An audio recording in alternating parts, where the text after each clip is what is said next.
Hi guys! Andito ulit ako sa Trinidad City. So lalabas ako ngayon. May pupuntahan lang. Gusto ko kasing mamasyal din. Sakto, may pupuntahan ako, may babayaran. Tapos mamamasyal na rin. Kasi ano-ano na natin, back to normal ulit. Maturity time ulit. So babalik ulit ako doon, tapos i-open ulit. At magtutulungan. Kasi walang mangyayari pag kanun-kanun. So, andyan naman yung mga kasing ko na pwedeng pakiusapan na sila pumalit sa akin. Na magbantay kay Lola. So, isa pa kahapon ng umaga, nung pagbaba ko, magpapakain ng aso at rabbit namin. May nakita akong kuwan sa harap ng, hindi exactly sa harap ng bahay namin sa harap. Tapos yung katabi ng harap ng bahay namin na building, nandun sila. Parang may inaabangan sila. Nung nakita na nila akong bumaba, na punta lang saglit yung paningin ko sa iba, bigla silang nawala. Basta may sasakyan sila, tapos biglang nawala yung dalawang nakatayo na babae at lalaki. Na totoo talaga yung discernment or intuition or guts. Tapos yung energy. Sabi ng guts ko at energy. Kilala mo sila. Parang nahawigan ko kung sino yun Yung babae, kalahi, lalaki, foreigner. Iwan ko bigla silang nawala. Di yun, hapon, nag-travel na kami papunta dito. Ng asawa ng kapatid ko kasi dito, sa Baguio din siya nakastay. May pamangkin siyang mag-aaral dito sa Pilipinas. So, mamamasyal ako sa Northstone. Lapit ko dito is doon sa mga tourist spot, hindi ko pa napapasyal. Yung Stone Kingdom. Dati nagsara siya dahil sa isang issue, pero bumalik ulit, baka inayos na nila. Siyempre sayang din yun, isang tourist spot na dinadayo ng turista dito sa Baguio. So mamamasyal kami ngayon doon sa isa kong cousin. Ayan, naglalakad ako kasi papunta ako sa kanyang boarding house. Ang init-init ngayon. Tapos sabi nila, hindi daw masyadong umiinit. Parang ngayon lang siguro. Kahit umaga daw, umuulan. Kaya nagtatanong ng mga kasing ko kung umuulan ba doon sa atin, parang ganon, sa Bugyas. Sabi ko, hindi naman. Hapon-hapon siguro. Minsan, hindi siya umuulan paghapon.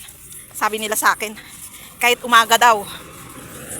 So, yung mga nababalitaan din natin, mga ginagawa na nila sa media. Totoo yun. Kahit naman haka-haka yun, saan naman nila kukunin yung haka-haka na yun na chismis kung hindi nangyayari, Siyempre, kung hindi nila kayang sabihin yung katotohanan, gumawa sila ng chismis, pero meron din namang chismis na hindi totoo. Paninira lang ng buhay. Doon tayo magaling na mga Pilipino. Pag-shaming, paninira, pagbubulgar ng hindi dapat. Pati yung issue ni Carlos Yulo at yung ina niya, sa kanila dapat yun. May kanya-kanya kasi silang pain and traumas. Kaya nila sa isa't isa. Na-project nila sa isa't isa. Yung nanay, baka hindi niya naranasan yung... Kasi may nakita kong post na nanalo pa. Tapos yung nanay niya mismo yung seems so familiar.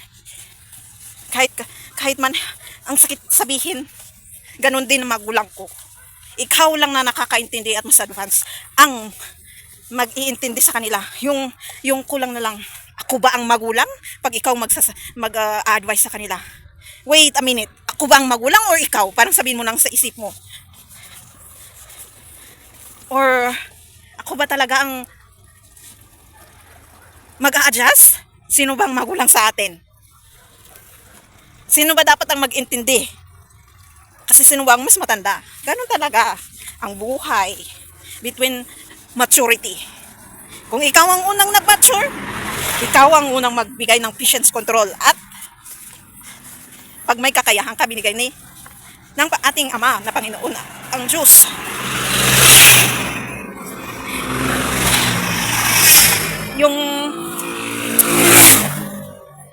Yung nag-aaway din yung kalooban mo. Na bakit ako pa, parang ganun. Kailangan mo ding i-accept yun. Ako pa na mas bata, parang ganun. Sila na mas matanda. Dapat mas maano yung ano nila. Depende rin kasi pag observant at vigilant ka talaga. May open mo yung maturity state ng buhay. At kung na-open mo na rin sarili mo sa connection mo kay God, yung parang vision or whatsoever what you call, yung naintindihan mo yung mga signs na binibigay niya sa purpose sa buhay mo habang nabubuhay ka. Ganun din talaga yun. So, si Lord Jesus Christ nga parang agad din niya mag-matured. Kasi pwede yung sabihin mo, nakitaan din siya ng maturity state. Kahit yung edad niya is 15 years old. Imposible na hindi nila nakikita yun.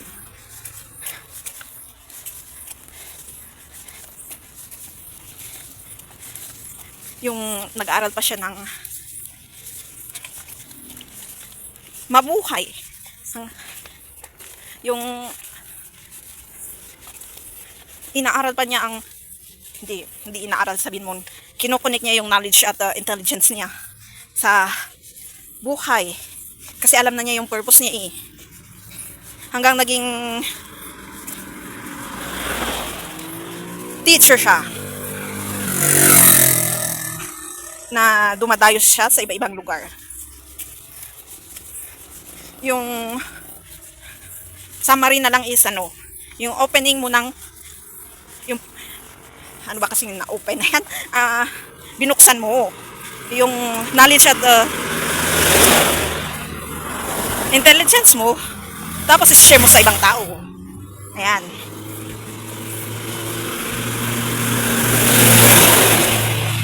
Malayo-layo pa ako sa boarding house ng aking cousin. Yung init, pagod na ako agad. Ay. And sa totoo lang, gusto pa ba ninyong mag-artista? Kung ganun yung mga tao sa media? Alam nyo ba na bakit nagagawa ng mga tao yun? Napansin nila spirituality na dahil sa ganun na paraan is nava-vampirize nila yung energy ng iba. Ganun sila lumalakas. Kaya paulit-ulit nilang ginagawa yun. Yun ang explanation ng vampire energy din. Iba yung pagkakaintindi natin sa vampire. Kumakain ng dugo. Hindi yun. Fake news yung pagkakaintindi natin sa vampire. Cannibalism siguro yun. Walang totoong vampire. Pansin yung mga masasamaang ugali.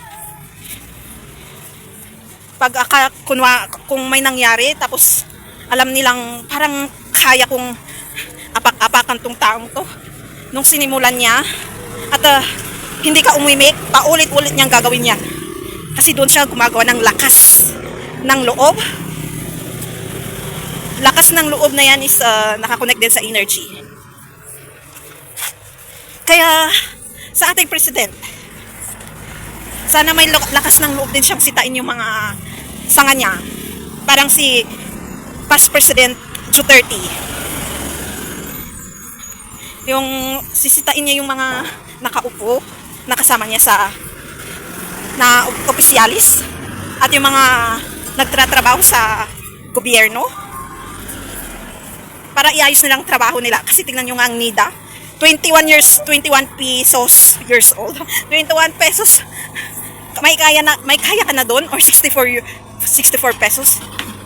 Kaya nga ako naglalakad kasi 18 years old papunta sa Baguio. 18 years old. 18 pesos. What's up? 18 pesos yung pamasahe.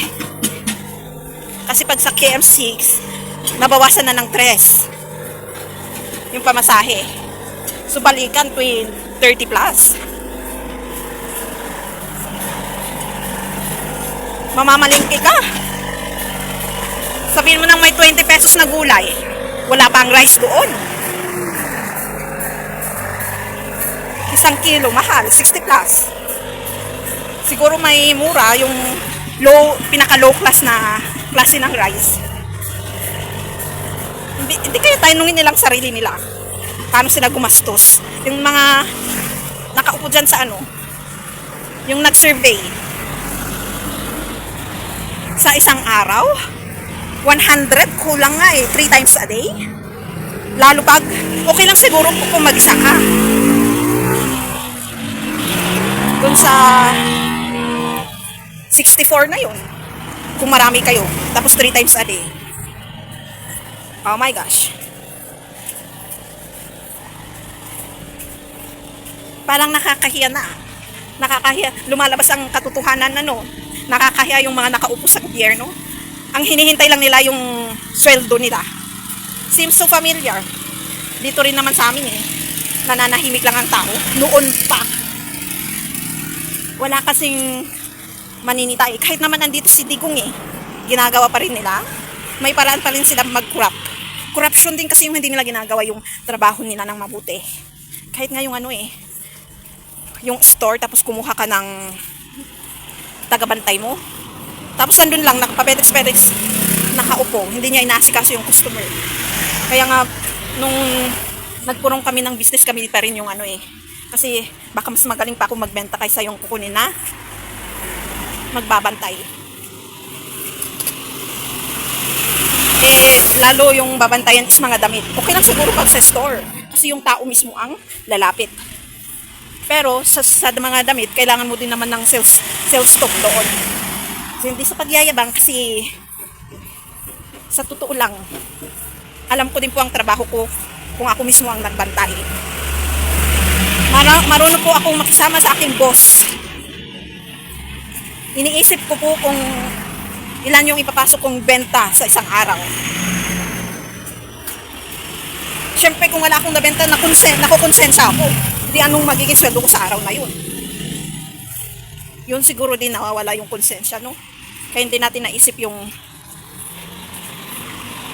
mga ginagawa natin. So, stop na siguro yun. Sana ngayon, magsimula ngayon, iayos na natin mga trabaho natin.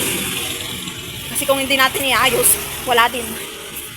Kaya yung sistema ng gobyerno, hindi rin maganda kahit yung sa labas ng tao. So, buong bansa na nakatira. Kasi meron din akong uncle na mabuti ang loob. Siya pa mismo yung sabihin mo ng nakahuli sa nagbebenta ng drugs. Alam mo bang siya mismo yung ginawan ng plat, muntik ng siya yung makulong.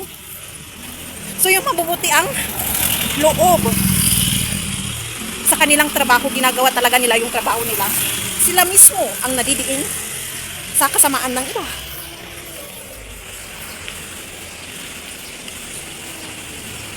Wala na talaga. Wala nang pag-asa ng mga tao sa mundo. So kung ganito yung sa atin, ganun din sa ibang bansa. Magkakaparehas lang yan. Magkakaiba ng sitwasyon pero yung levels of corruption parehas. Nag-advance. Siguro pag yung country advance, nag-advance din yung corruption nila. Kung yung iba, obvious.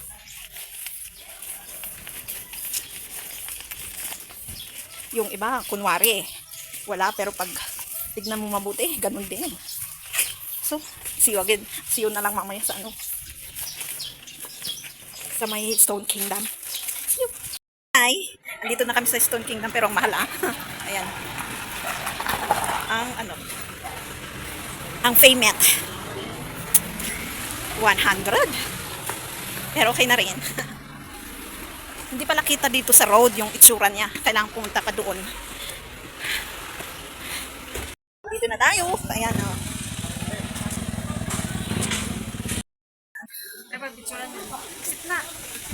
Bayan mo. O, ayan.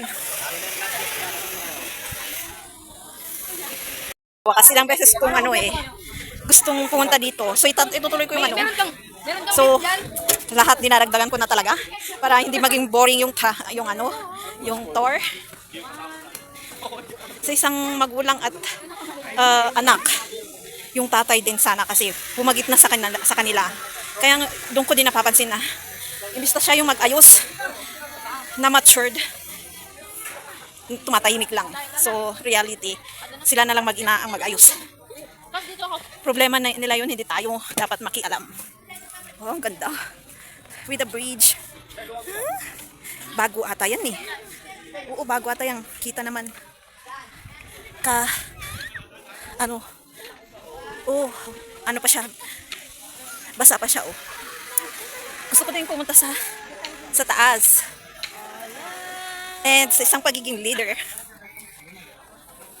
magbunga nga tayo or magsalita tayo ng encouragement, etc. tungkol sa advice. Hindi yung ano tawag doon? Mga walang kwentang lumalabas sa bibig natin. Yung pagbubunga nga natin is katotohanan dapat, hindi yung yung nagka-curse. Yung putang ina, ganyan. Ayan. Ay! Reality. Tayong mga mas advanced nakakaunawa sa ibang tao. Tayo talaga mahirapan. Pero binibigyan tayo ng Panginoon para sa lakas ng loob na gawin yun. Lagi manalangin din. Oh, fake grass. Oh. Ang daming daanan, meron din pala sa kabila. Ang cute. Mamaya pupunta ako dun. Pupunta kami doon. Dito muna sa may stones. Mga stones na to, makikita din sa isang mining area actually.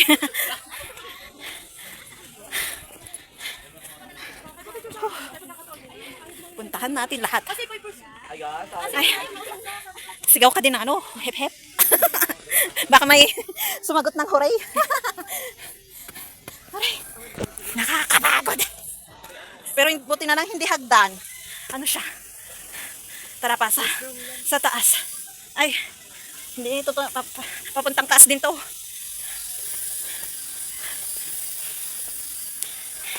Ayan. Malapit na tayo sa tuktok. Ay, nakakapagod. Dito na tayo sa pinakatuktok dito. Wow, ang ganda. Ganito kayang itsura ng Old Kingdoms. Wow. Laki ng budget nila dito Tapos may bago silang dinagdag. Ayan. Inaayos nila. Wow.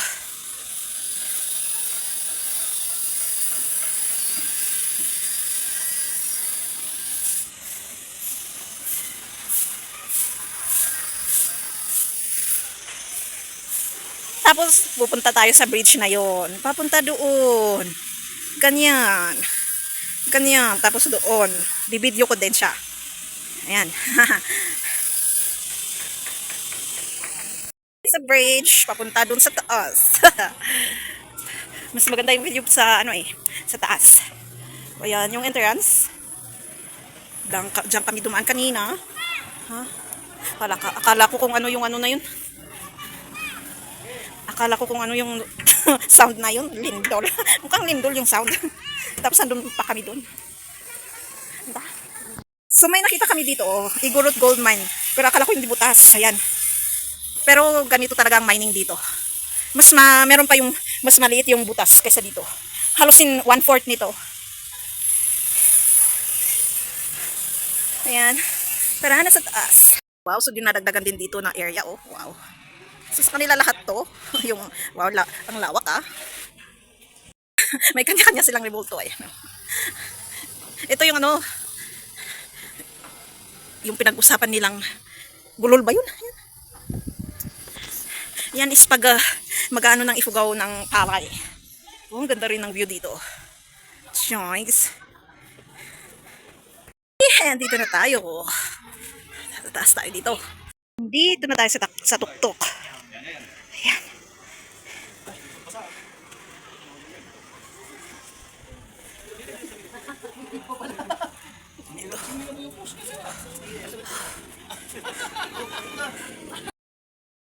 Guys, ano na lang.